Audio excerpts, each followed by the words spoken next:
On Life and Meaning is brought to you by Blumenthal Performing Arts, celebrating its 25th year presenting the best in the performing arts, sharing and employing the arts as a major catalyst to strengthen education, building community cohesiveness, and advancing economic growth.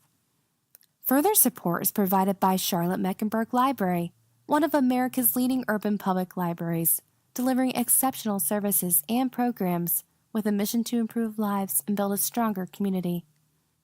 And by the Arts and Science Council, Charlotte-Mecklenburg's resource hub and lead advocate for the regional cultural community, providing culture for all.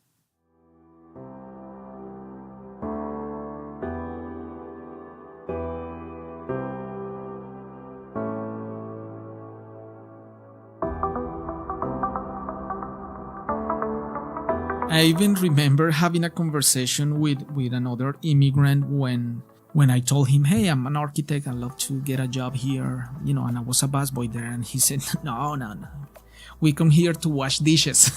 And I was like, wow, thank you for the support. But, I was so focused that I understood he's in that place. I'm not going to be affected by that. I'm going somewhere and it's happening. I even remember coming to Uptown Charlotte and walking the streets and seeing people leave the buildings and go to lunch. And I will say, yeah, this is me. I'm going to be here one day. And years later, I was there working as an architect doing those things that they were doing.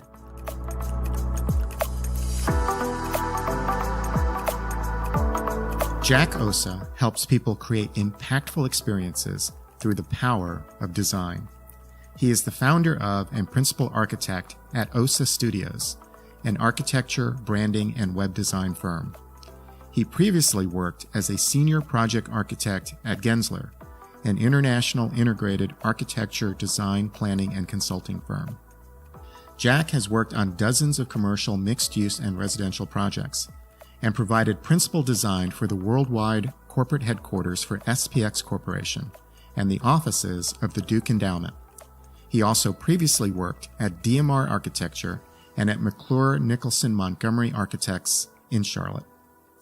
In this episode, we explore architecture, design, introspection, vision, and a story of immigration, risk, and achievement. I'm Mark Paris, and this is On Life and Meaning.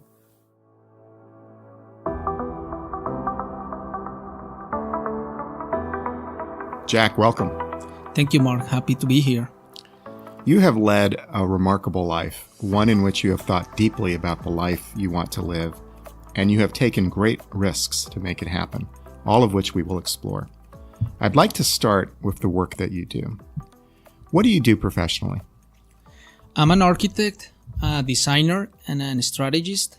I'm a licensed architect here in Charlotte, and I help people solve problems through design, typically designing buildings, offices, houses. I also design brands, graphic design, web design. I also help people clarify their message in the marketplace so they can sell better their products, and use design as a tool to just help people achieve their goals. As an architect, what kind of work do you do? I do commercial work and residential work as well. Most of my professional career has been commercial, but I am very inclined to do residential work. I love the fact that the house is the place where you spend most of your life with the people you love, and how a really nice house custom designed for your life and for your family can really make that experience better. What projects have you done as an architect? I've done many projects through my career, particularly here in Charlotte. I work on the offices for the Duke Endowment facility, which is a project I'm very proud of. They're a client that had long history in North Carolina. They do a lot of good for the community. It's all about legacy, and it was a very important project, not only for me, but for all the team members involved in making that happen. What makes that project particularly memorable or unique to you? The process, the involvement, I worked in that project for about 2 years. And since day one, it was very clear that it was a very important project for the community, for the client. And the vision that James B. Duke established many years ago was very clear and transparent, and we all bought into that. The building, it's an office building. It has 2 levels of underground parking deck with a courtyard on top of the second level. It has 3 levels of offices. And the first floor, it's a conferencing center for, big conference rooms and spaces to host meetings and big events. When we were looking at the design, we thought about how to capture with a modern contemporary aesthetic the legacy and the tradition of the Duke Endowment. There were many elements that were important and materials like stone. All the exterior is limestone, about 3 inches thick. The interior has a lot of wood. And we try to keep a really close relationship with nature. There are a couple of fountains bringing water back to the building, which was in reference to hydroelectrics that James B. Duke started creating many years ago in North Carolina. And also a lot of green space. There is a nice courtyard with beautiful trees and flowers that the building occupants can enjoy when they're taking a break or having lunch. What was your role on the project? I was project architect. As a project architect, my role is to work with a team that is helping create the design. And once the design is created, to make that a reality. And that means coordinating with consultants, develop all the constructability of the building, like how do we really build this, and getting a construction permit and working throughout the construction process with the general contractor to make the project a reality. Jack, I'm curious how an architect does his work. A client comes to you with an idea. Let's take the Duke Endowment as an example. They come to you wanting to build a building. What's the first thing that you as an architect do and the team does to take that charge and create a building 2 years later? That's one of the things that makes me very passionate about what I do, which is the ability of converting an idea to reality. That whole design process from an abstract idea and ideals, how does that become a space, building, or any other product? And it starts with a lot of questioning. There is a lot of questions that we ask. We want to understand exactly what the client's vision is. And then our role as an architect is to give shape to those ideas. And I always see a building, it's like this little baby that is created by the client and the architect. They both share a lot of ownership. At the end of the day, it's the client's building, and the architect is just an aid to make that happen, bringing expertise, vision, and opening new possibilities to maybe ideas that they haven't considered before. What happens when the client really doesn't know what they want?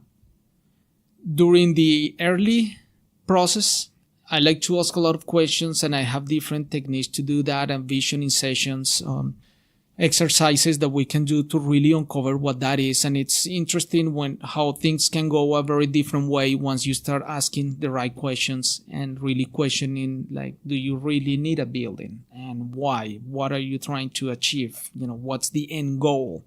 And sometimes clients come with a request, and after the first conversation, we realize that they don't need the project. They might need something else. Once you have that initial conversation with a client, what happens next? After that initial conversation, I create a brief, just a basic document where we summarize what the outcome of that meeting was. Usually, I like to document things with a lot of diagrams and pictures instead of text. I think they tell a lot more stories than just a description, but usually it's a very simple document. I like to keep it to 1 page where I present it to the client and we agree, yes, we just put our thoughts in paper and that's the direction we want to go. At that point, I start creating sketches, pulling ideas, collecting images, thinking about how do we take these ideas and make it a reality. There is a lot of drawing, there is a lot of thinking, there is a lot of images going around. I like to not be confined by just architecture. Maybe I find ideas somewhere else. Maybe I'm watching a movie and I see something interesting. Maybe I'm reading a book and I see a concept that this could be part of this process. So I try to document all those ideas And after I work through my own process and discuss with my team these ideas, I select what I think is best for the client. And at that point, I will present 1, 2, or 3 different directions, depending on what that process is. And the client will give me feedback. We'll have a discussion.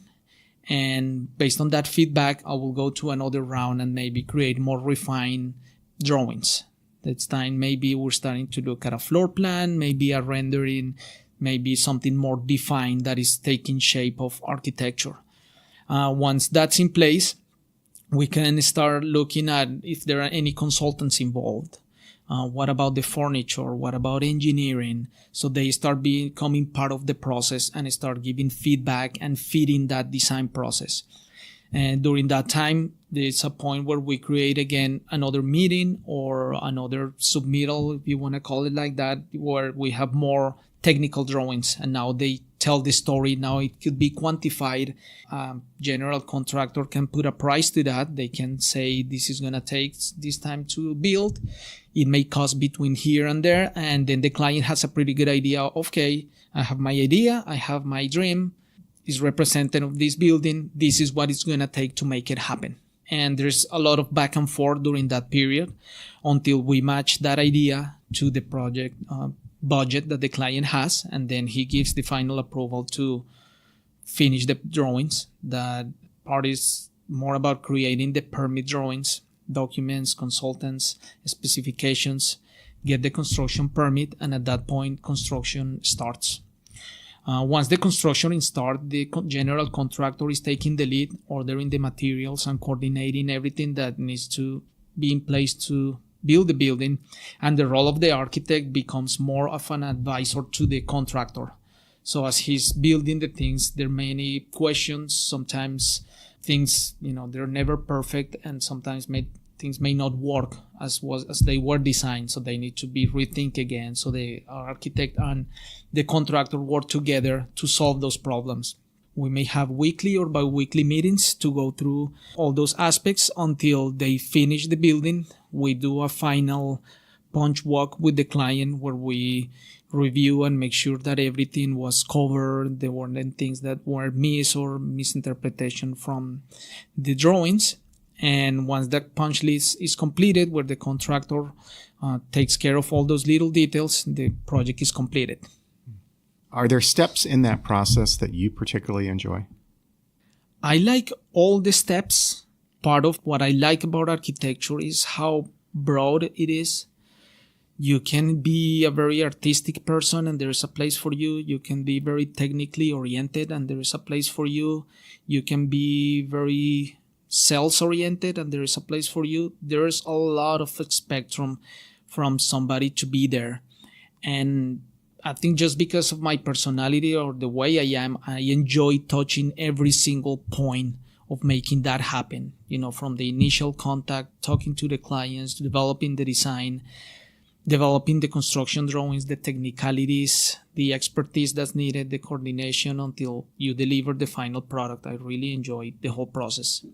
I'm really good at taking care of details and understanding big picture plans and developing a strategy after that, and being very careful at understanding what are the key items that need to be taken care of. Jack, is there a difference in your mind between design and architecture? No, in my mind, there is no distinction. I think design, it's the same. I think about the design process, and you could design a building, you could design a website, you could design a chair. The design process is very similar. So the outcome of the design can change. However, the process, I think, is the same. You have written and spoken about what you call the power of design. What is the power of design to you? The power of design to me, it's the ability to take an idea and translate that idea into something that is useful for a human, that it's beautiful, and that it serves a function for them. I think of design as many layers of solutions for people, and I usually start thinking about myself and how design is part of my life, how is that affecting the team, the people that work with me, and the client. I think the design process is very applicable not only to products and things that we use, but also to our own lives. So I've been thinking about how do you take the design process, the sketching, the idea, the abstraction, refining of ideas, and how do we apply that to your own life? Well, let's talk about that, because you've written extensively about how you see design as a platform through which one can lead their lives. How can design principles help someone lead their life? Design principles can help someone live their life by starting with an idea. We all have ideals, we all have dreams, we all want to do something better in the future.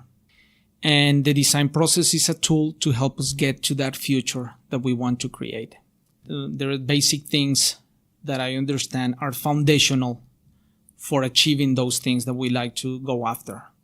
There are things that are some dimensions of our life, and at the end of the day, when you're designing, you're taking many pieces and putting them together to create a final product. The same way, when we're thinking about our lives, we have many dimensions that we need to address. We have our mind, we have our spirit, we have our body, we have our relationships. And those are all things that they can be approached through the design process to get that outcome that you want to achieve. Can you talk more about how the design process that you are speaking of addresses relationships? When you're thinking in terms of design, we always talk about structure. There is always a foundation for everything, and there are certain layers that they have a specific order for the design to be strong and stable. The same way I see in my life, my foundation is my relationship with God. Following that will be my relationship with myself. And next will be my relationship with my wife and kids. And after that will be the relationship that I have with my work. So in that order, if I put my relationship with God after any other relationship, I'm going to start not to see the results that I want.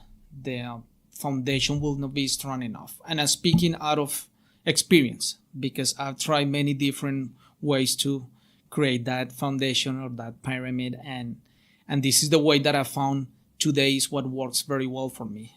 Also, my relationship with myself, it's something that I've been paying a lot of attention lately because sometimes we focus too much on others. And whether we like it or not, we have two minds. We are who we are right now today, but we're also that projection of ourselves in the future.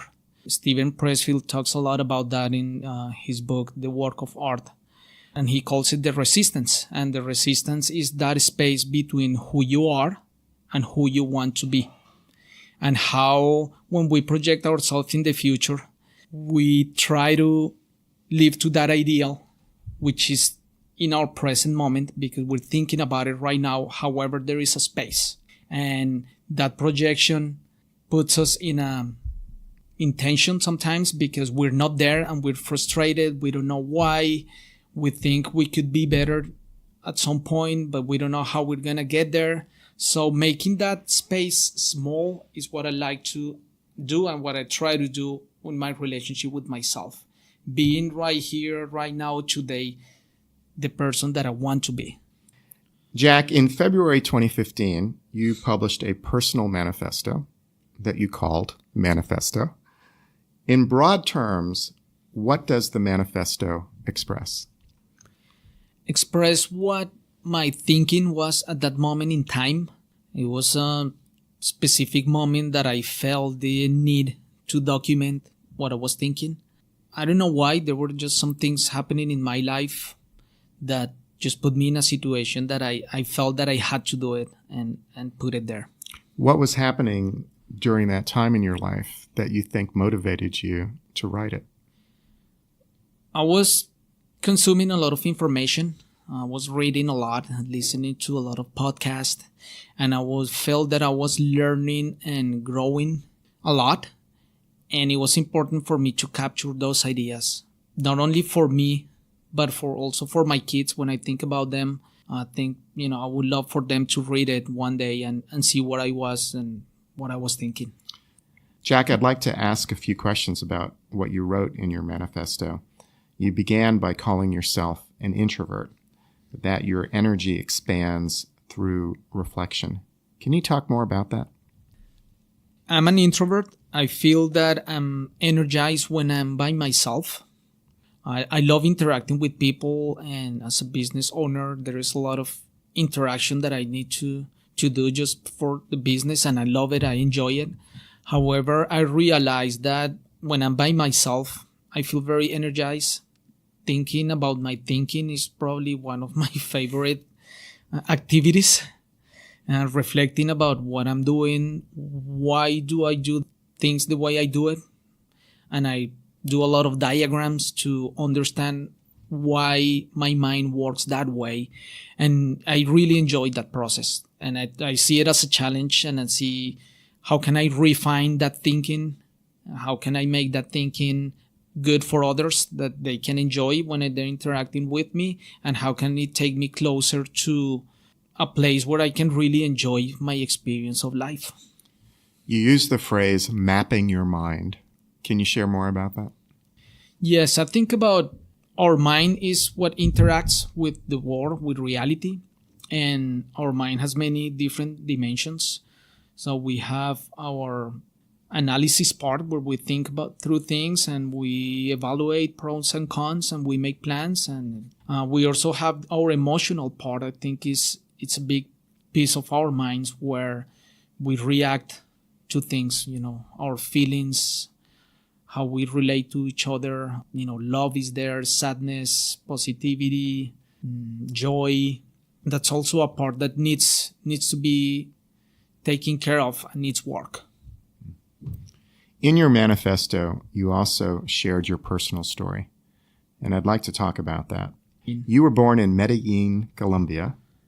How do you describe Medellin? Medellin is a beautiful city. I haven't been there in a long time, but I have pictures in my mind of my childhood. There are a lot of mountains. There's a lot of green space. It's a big city. May have about maybe 6 million people. And the weather is very nice. Colombia, since it's so close to the equator, it has no seasons. So in every city or town is depending on the altitude, how cold or how hot it is. So Medellin is very, what we'll say, warm. You probably can do fine without a jacket the whole year. And it's very nice. People are very approachable and friendly. There is a lot of good architecture down there too. It's noted for its urban design, isn't it? Yes. Yeah, it actually won about 2 years ago an award from the ULI worldwide as the most innovative city in the world. They give a lot of opportunities to younger generations to participate at a higher levels in society or, even in architecture. Most of the projects are competition based and they're anonymous competition. So if a project wins, it wins the project, and you can find out that who put it together, they were 25 years old and they win the project. They will assemble a team of experts and consultants to make it happen. However, being young is not a limit to do great things. Is there anything about growing up in Medellin, the culture, the architecture, the landscape, the design, that you think informed you? I actually lived in Medellin until I was about 6 years old, and then I moved to Bogota. And I have very strong experiences from both cities. In Medellin, the nature, it's, when I think about Medellin, I think a lot about nature for some reason. It's very close and very close family. I had very good memories of events and family trips that we took down there that they're very clear in my mind. And then when we moved to Bogota, which is the capital of Colombia, and has probably 9 million people, it's a big metropolitan city, and that was also a great place where you see a lot of innovation. It's very dynamic. Tell me about your parents. My parents, they're beautiful. They're just the best. They live in Bogota today. My dad worked on the administrative side of our Colombian army for many years. He's retired. And my mom, she always stayed at home taking care of us. I'm the oldest of 3 kids. And we had a very nice childhood, always very close, very family oriented. Both of my parents, they used to live in, small towns where it was more agricultural based. So their generation was the one that moved to the cities. And so they have very strong family ties, and family and closeness is very important. My mom is one of 14 kids, so I have a lot of cousins. It's a huge family, and we always live a very simple but nice life. I always remember having a good time, always. Jack, music became very important to you at a young age. Yes. What role did music play in your life? It plays a big role. Music has always been part of my life. When I listen to some music or certain songs, it always takes me back to that moment in time.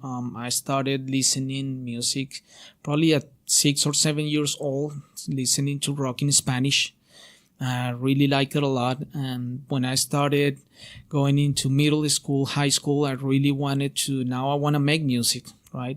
And I listened to just modern rock in the 90s. So I like, Metallica and all these bands. And I started letting my hair grow and got a drum set and started playing in a rock band. And it was very special because I formed a very close relationship with my friends they were part of that band. And we played for about 6 years. And it was a very beautiful part of my life. And they're still, my best friends today. What was the name of the band? Mantra. We play heavy metal. Really? Yeah. So you were a long-haired, heavy metal playing drummer in Colombia. Yes. And I have pictures. When I started architecture school, I felt at one point that I had to go one way or the other, and I was really in love with architecture, and I decided to, not to play anymore. Some of my friends, they're still playing. You tell a story in the manifesto about how you were introduced to architecture. What happened? When I graduated high school, I started studying engineering. That was the first thing that I did. I never paid a lot of attention to architecture. I just saw, these are buildings. However, I thought about engineering because I was like playing with things, putting things apart and putting them back together. And I kind of saw that, that kind of problem solving and playing with objects was very engineering-like. So I decided to go to engineering school. And I went for about 6 months, and it was one of the worst 6 months of my life. Didn't enjoy it. Very heavy math. The other thing that didn't help is that I was 16 years old, and all my friends at the university, they were probably over 20, and I felt very out of place. I was too young to be there. But it was a great experience because I learned a lot. I learned what I don't want, what I don't like. And one day I was coming back from the engineering school. I was kind of down and depressed, walking to my house, and I ran into a friend, and she was holding a model of a house or a building, something like that. And when I saw that, I was asking, "Hey, what is that?" And she started explaining to me, "Well, I'm going to architecture school. This is a building, this is design." And she kind of explained to me, and like in 5 seconds, I was like, this is what I want. I need to do that. So I asked, where are you going to school? How are you doing this? Went home, talked to my parents, said, I'm not happy. This is not what I want. I'm sorry. You guys are wasting your money here, but I can't. And they were very gracious, and they understood what I was saying. I said, whatever you think is best, we're going to support you. And that gave me the ability to leave engineering school and start an architecture. You began to dream about living and working in the United States. I think it's because when I was going to architecture school, I used to go to the library. And when I look at these books and magazines and the projects that I fell in love with, they were all by North American architects. And I said, I want to be there when they're creating this. This is what I want. I will say that architecture was pointing me to come here. Jack, I'm wondering if you can talk more about how the yearning to leave your own country begins and how that might be a personal struggle before you actually take action. It was a combination of two things. One was my vision of a better and bigger future. The other one, it was a frustration of many of the things that bring to your life a big metropolitan city with 9 million people, busy, with problems of crime, dirty streets. There are many things that I always thought, why do we need to live like this? Is there any other way where we can enjoy life better? And I got to the point when I graduated from architecture school. During that time, I had always looked at magazines and books of architecture and seeing all the projects that were being built in the United States. And I always wanted to go there and make that happen. And I talked to my parents. They said, yeah, if you want to do it, we'll support you. So I worked for about a year for one architecture firm in Colombia. And at that time, I saved all the money. I was living with my parents. And they said, well, if you want to do it, we will support you. And my younger brother graduated from high school. So we saved about $2,000. And my dad gave me $1,000 more. And then we came to United States, and our goal was always just to pursue our dream, to find that American dream that we always saw in the movies, and it was always shown in things that we're like, wow, this looks like a great place. Should we go there and live like that? How old were you when you left Colombia? I was 22 years old. Had you visited the United States at any time before then? Yes, we did a couple of trips to Miami. We went to Disney World and kind of do like the touristic round. So we got kind of a feel of what that was like. So you and your brother decided to leave everything behind and come to the United States. What do you remember about that journey? I remember everything because it was so radical, and I felt that we were taking a lot of leaps. Also, now thinking back in the past, I think that God was with us at every single moment, opening and closing doors, because there were many things happening that we had no control of. I felt like I still feel like that today, that I'm being directed on things that happens. I remember, going into the airplane the first day with my brother and kind of looking at each other and say, okay, here we go. Let's do it. So I went to Atlanta first because I have cousins that they live in Atlanta. We were there for about 2 weeks, and we came to Charlotte to visit a friend. She was living here for a weekend, and we came for a weekend. And when I saw the city, we went around uptown, and I looked at my brother and I told him, we're not leaving. And he said, we're not leaving. And we came for a weekend and we stayed forever. What year was that? 2001. And when you came to the United States, what was your status? I came with a tourist visa. So a tourist visa will give you a certain amount of time of staying in the country for touristic reasons. So, and that for us, it was 6 months. And what was the plan? What were you thinking, knowing that you had a 6-month window? So my plan was to find a job legally so I could stay legally. I knew I needed a working visa. That's all I knew. I didn't know about the details of how does that work. And being a professional, as a licensed architect in Colombia, I knew I wanted to stay. However, I was very hesitant to stay illegally if I wasn't working as an architect, because I couldn't see myself not being an architect for the rest of my life. Your brother and you arrived in Charlotte in 2001. Where did you live and how did you support yourself? We came with $3,000. With that, we bought a car for $1,000, and we rented an apartment on Sharon Lakes. We paid about 3 months, and we had about $900 left over for groceries. That was December 2001. And I remember we were so happy and excited. It was like, man, we're so close to the dream. Like, we're almost there. And after that, we just woke up early and started walking and looking for jobs, any kind of jobs that we could find. So my brother found a job in construction, and I found a job cleaning windows with a Colombian friend that was living here. So that was my first job, cleaning windows with that friend. Jack, did you speak English at the time? Not much. My younger brother, he spoke better because he was going to a bilingual school. I did like a crash course in Colombia before coming here, but I didn't speak much English. Here you are in Charlotte, barely able to speak English, living with your brother in an apartment, and you're cleaning windows.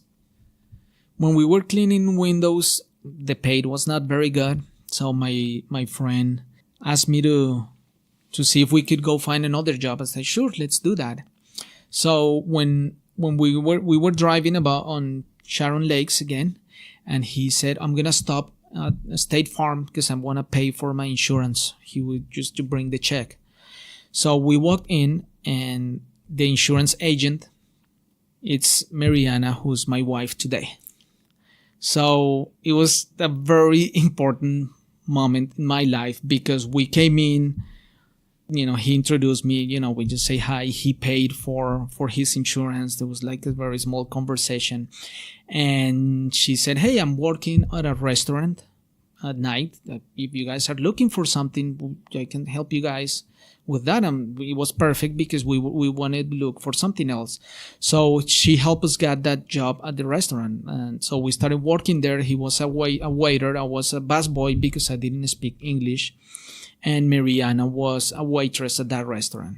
So that was probably, one of the most important days of my life because Mariana is a blessing in my life. She's fully part of everything that I do, my business. She's my partner in life to make things happen. So during that time we worked at the restaurant, we dated for a while. However, she went back to Venezuela. She moved back.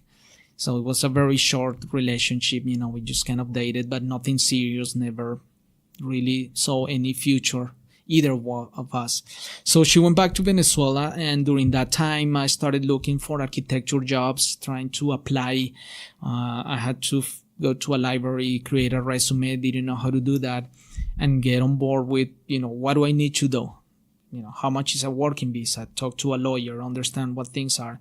So I ripped a couple of yellow pages from the yellow book in the restaurant and started going to architecture firms, just showing up. I didn't send emails or call. I was just knock the door and say, hey, I'm looking for a job. I want to talk about how you went about getting a job. But first I want to ask you, here you are, a musician, an architect, mopping floors, being a busboy, cleaning bathrooms. What was that like for you emotionally? It was a very happy time in my life. I think my focus on the vision and the future was so strong that I really felt it with me at that time. I will mop the floors happily, and I will even took my busboy job as an opportunity to I'm gonna be the best busboy that's here. I'm gonna create organizational tactics to serve these tables so we can do it faster. Like, I really enjoyed that time. It was hard work. There were a lot of hours, $5 an hour. Sometimes my checks bounce, but I was always very happy. I always felt it with me. You were not discouraged doing this work? No. I even remember having a conversation with another immigrant when I told him, hey, I'm an architect, I'd love to get a job here, and I was a busboy there. And he said, no. We come here to wash dishes. And I was like, wow, thank you for the support. But, I was so focused that I understood he's in that place. I'm not going to be affected by that. I'm going somewhere and it's happening. I even remember coming to Uptown Charlotte and walking the streets and seeing people leave the buildings and go to lunch, and I will say, yeah, this is me. I'm gonna be here one day. And years later, I was there working as an architect doing those things that they were doing. Yeah. Jack, you literally started to knock on doors of architecture firms, speaking broken English, with no email, with a resume you just put together, without any references here in this country, with a job history of mopping floors. You wrote that you had one suit, and you knocked on doors to show someone your student portfolio from Colombia, and your hope was to get hired as an architect in an American firm. So when you come with a tourist visa, you had a certain amount of time to be in the country. We had 6 months. And at that point, we had been here for about 3 months. So I have about 3 months more left. And that was the only opportunity that I had to transfer to a working visa. Because if my tourist visa expires, then you're out of status. You need to leave the country and come back if you want to do something legally. So I started going to different firms, showing up with my portfolio. And at one firm in South Boulevard, I showed up and just walked in. Somebody was there and said, I'm looking for a job. And they said, okay, what do you have there? So I said, it's my portfolio. You want to see it? Sure. So we sat down. And, as you said, my English was really broken. And the pictures were just speaking by themselves. So there was a lot of work. At that time, AutoCAD was very important. So I had a lot of drawings that I did in AutoCAD. I always liked technology and computers. So they could really see the work. And when you're talking about design, language is not really a problem. The language of design is design, and drawings are drawings, and constructability, it's just concepts in your mind. So it wasn't really a problem. So I went, they interviewed me, and they said, why don't you come back in about a week? We interview you again with the partner, so we see if we want to hire you. And at that point, I had to say, well, I not only need you to hire me, I need a working visa, which costs $3,500, which I don't have. And you need to sign all this paperwork with immigration saying that you're responsible for me in the country. So it was a really hard sell, really hard. However, I came back for another interview. And at that time, what they said is, we like to give you an opportunity. We have no idea of your references. We cannot check your work. Are you willing to come work for us for 1 week just to see how things go? And with no commitments. I said, sure, I'll do that. So that was the craziest week of my life, because I will go in there, work as an architect in the morning, afternoons, go back to the restaurant, clean toilets, mop the floors, bake bread. And I did that for a week. So they will give me very typical tasks for an architect in an architecture firm, a lot of CAD work. And I was just on fire. That computer, it was burning, I was just, this is my chance, let's do this. And just drawing. And I was just producing work. I was like, give me more. So I did my best that week. At that point, I probably had 1 month more left in the country. I gave them all the information that I have from a lawyer, immigration lawyer that I met in the past. And they said, well, we'll call you. We're going to talk and we'll let you know.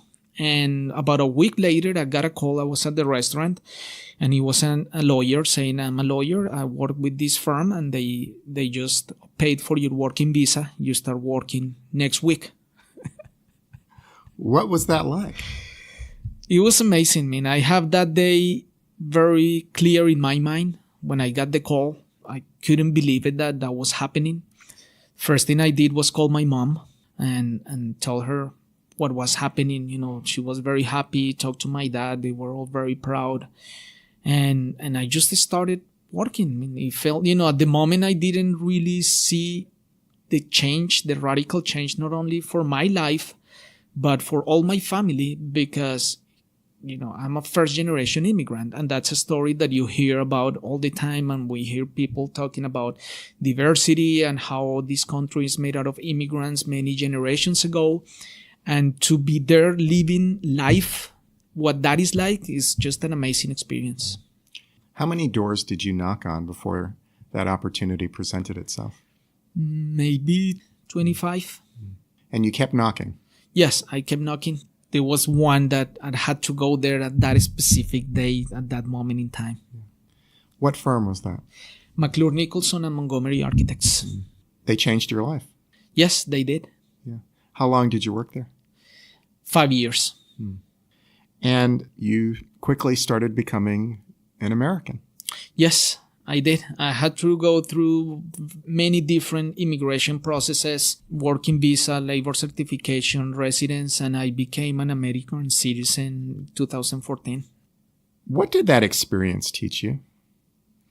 Many things. Probably the main thing is to take advantage of the opportunities that we have to achieve the vision that we set for ourselves.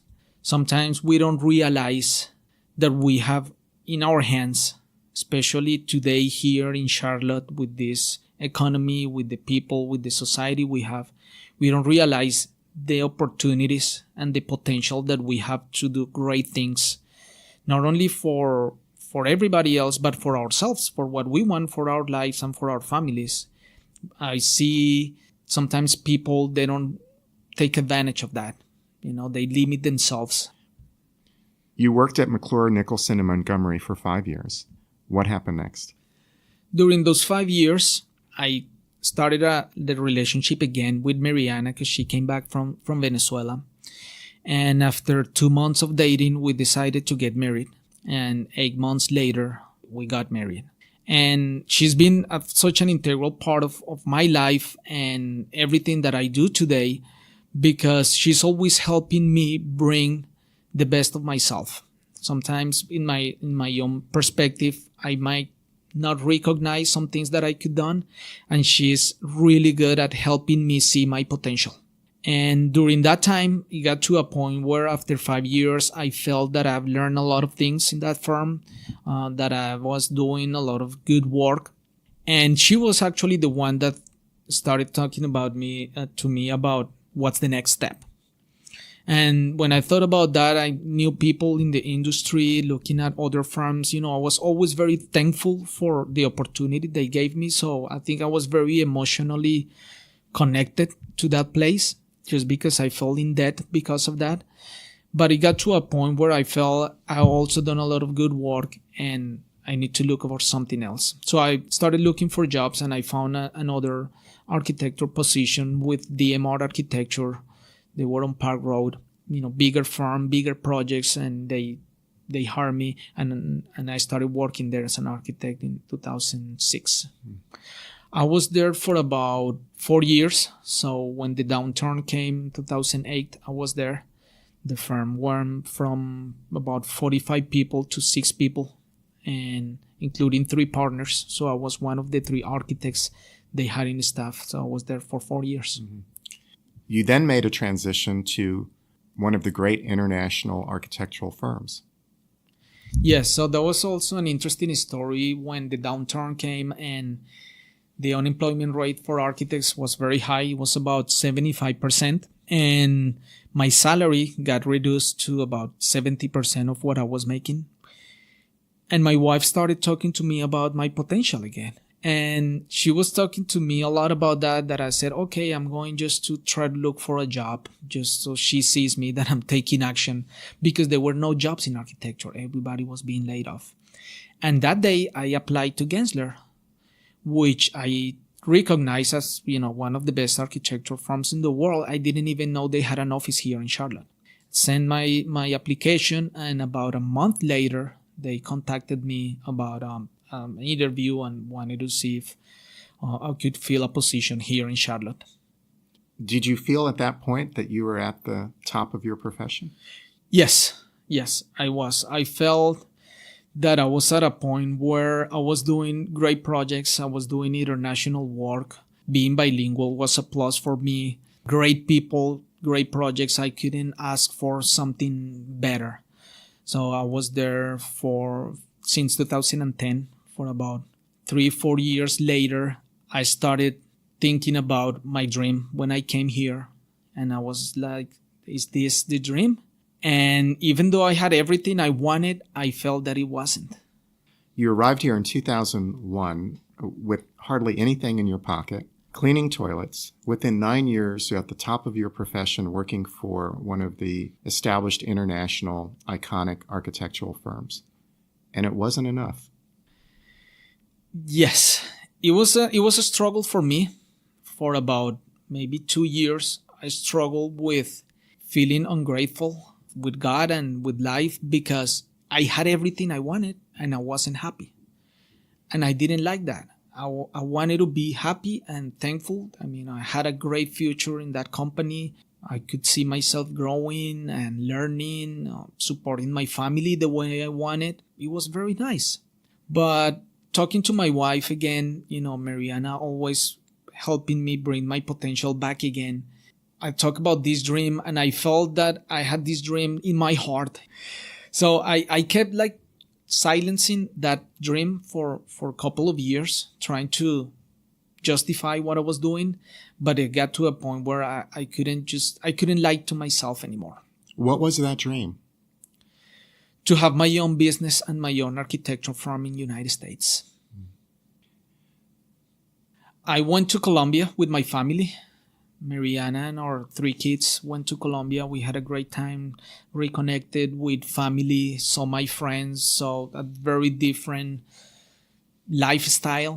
There are a lot of things that people are making happen. There's a lot. I saw a big contrast of lives and the way you approach your life in general and how you enjoy life and you do what you want. And I decided, you only live one time. I need to make out of this opportunity the best for me and my family. And that meant leaving Gensler and starting my own firm. Jack, that's a huge step. Leaving the security of an international architectural firm to strike out on your own. What were you thinking? I found the courage gradually, very slowly. I wish I was like Mariana, that she's very strong at making decisions. When she knows what she wants, she's going to make it happen. And I think that's probably why we make a great team of building a family, because we really balance each other and she teach me a lot of how to do things. And it was very small percentages of that courage building up. And since it was so slow, I never felt it. So when the 99% became 100, it was just like 1%. So I just went from it's here, we're going to do it.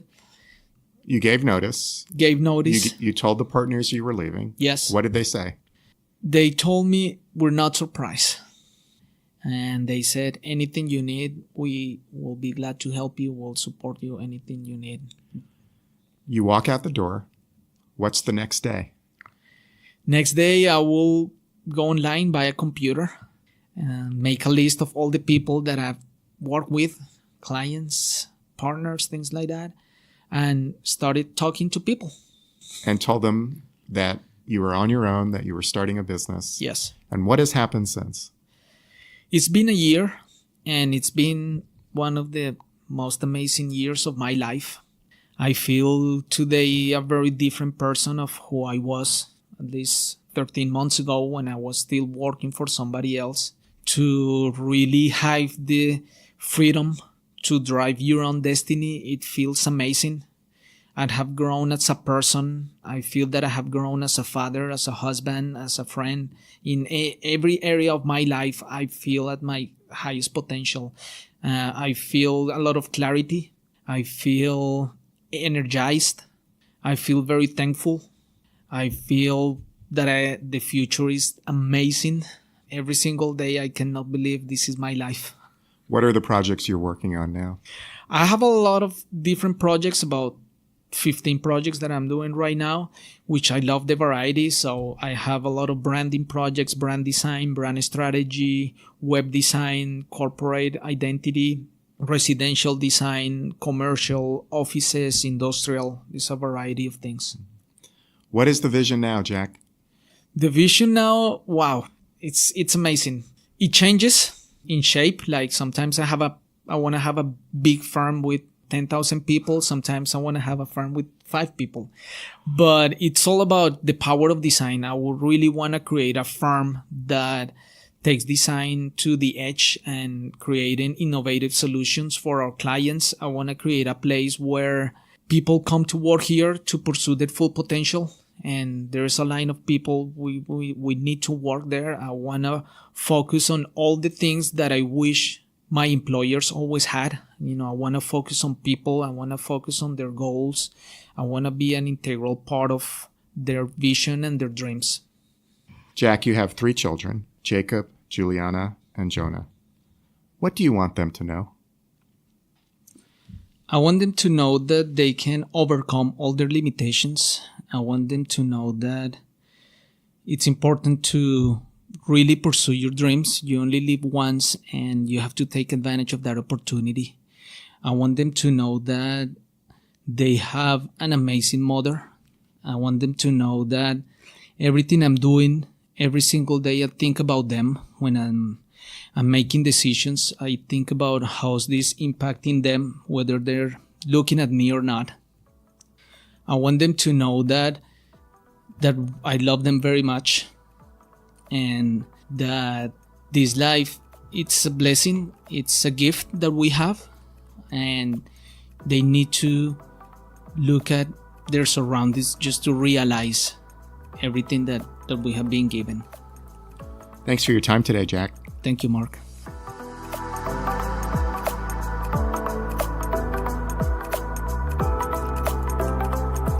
Jack Ossa is the founder and principal architect at Ossa Studios.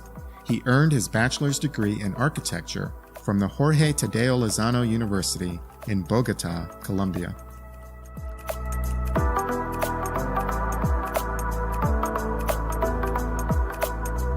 And now, a personal word. I listened to Jack amazed at his story, his ambition, his gratitude, and his grit. I came away asking, what is a larger vision I can have for myself? Am I taking enough risk and seizing opportunities? Am I all that I can be? I think of success as the realization of one's dreams. The person who is able to imagine something and make it come true is successful, whatever that dream might be. Why is it that some people are more successful than others? How is it that some people can overcome remarkable odds and make their dreams come true? There are many elements to Jack's story. The love he knows he has from his family, the encouragement he receives to achieve more, his belief in a higher power that is directing him, his talent and work ethic, his introspection, optimism, and resilience. But there is more to it. Jack is a designer. He talked about how he begins the design process with a brief, a written document that outlines the project. The brief expresses an idea refined by a set of values. The expression shapes all that will follow until the project is realized. Jack thinks of his life as a project. It comes as no surprise that Jack produced a written document that expresses his intention for his life. His manifesto declares his vision and purpose, the story of his personal journey that informs him, and his approach to generating the energy that sustains him. Jack's manifesto begins with a single page called The Idea. At the center of the page is a diagram of concentric circles and arrows that radiate out. Words and phrases such as body, mind, and spirit, growth and learning, energy source, and maintenance are written into the diagram. Underneath the diagram is a single sentence, an idea that informs the whole of the manifesto that follows. Experience full potential through the power of design. The first narrative section of his manifesto addresses the resistance he must overcome. He quotes Stephen Pressfield, author of The War of Art. Pressfield says, "The resistance is the space in between the life we live and the unlived life within us, the space in between who we are and who we potentially can be." Architects, by definition, work through spaces of resistance to create something that didn't exist previously. Architects use tactics to transform a space into something beautiful and functional. They create a rendering of something not yet real, and use tactics such as light, materials, colors, and objects for a new space to present and reveal itself. Jack notes that is also true of our lives, that a rendering of something not yet real, and tactics help us reduce the resistance between who we are and who we want to be, so that the fullest potential of our life can present and reveal itself. In his manifesto, Jack identifies his 6 life tactics. 1. Have a vision. Dream big. Cast the most daring vision of yourself and write it down. Break down your vision into small steps and act on them. Use your vision to make decisions and evaluate potential commitments. 2. Manage your time. Great work requires us to be vulnerable, committed, and courageous. We must schedule our time to focus our hearts and minds. 3. Combat fear daily. Our biggest failures are not what we tried that ended poorly, but what we dreamed of and didn't try. Practice being bold in the presence of fear. 4. Trust yourself. Act on your instincts. Stop waiting for permission. Explain your ideas with energy and enthusiasm. The world needs more of you. 5. Focus on habits. Develop a simple and consistent daily routine aligned with your goals. The power of the compound effect of action accelerates the change you want to see. 6. Challenge your body. Exercise creates a positive effect on our perception of life and gives us the strength to produce and perform. Jack is living his life through the power of design. It is an inspiring thing to behold.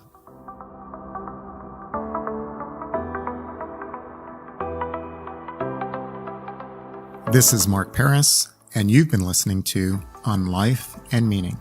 Additional support for this podcast is provided by the UNC College of Arts and Architecture, celebrating a decade of creative education in the arts and design. Thank you to our funding partners and to my teammates, Andy Go, producer of the show, and to Chris Curriton, art and media director. This is how you can help. Please write a review on iTunes. It helps us grow our audience. Follow us on Facebook and Twitter. We'd love to hear what you think about the show. And become a patron. We are on Patreon, a crowdsourcing platform that allows you to support what you value at a level you choose. Visit us also on our website on lifeandmeaning.com. Thank you for listening.